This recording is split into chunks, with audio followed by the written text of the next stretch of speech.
Bon début de soirée à tous. Les informations pour ce lundi 16 août.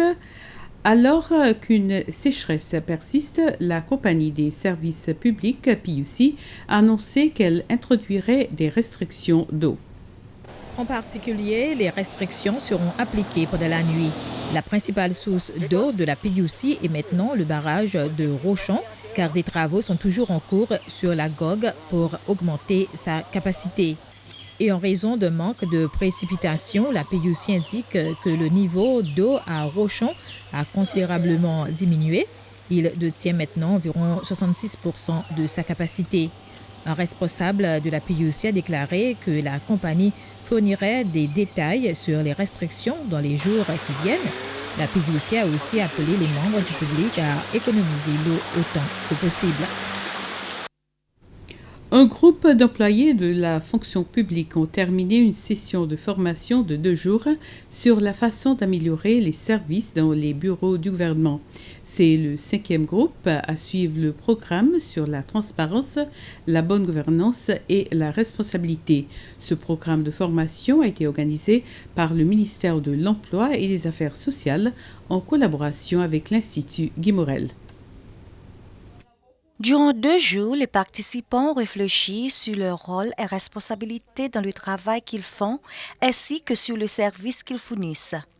Il s'agit du 5e groupe de travailleurs de la fonction publique qui ont suivi le programme.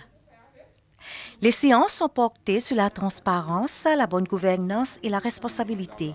La facilitatrice du programme, Sheila Moïdine, dit qu'avec le changement de l'administration gouvernementale, les agents doivent réfléchir sur leur rôle en tant qu'agents du changement et aux moyens d'y parvenir. L'Assemblée nationale avait également participé à ces programmes de formation. Les départements gouvernementaux et le secteur privé bénéficient d'une formation continue par l'unité de productivité au sein du département de l'emploi. La formation est basée sur des pratiques éthiques. Selon le ministère de l'Emploi, la plupart des travailleurs sont productifs, mais il existe une toute petite minorité qui n'ont pas été formés convenablement. Une évaluation sera effectuée pour s'assurer que les employeurs et les employés sont conformes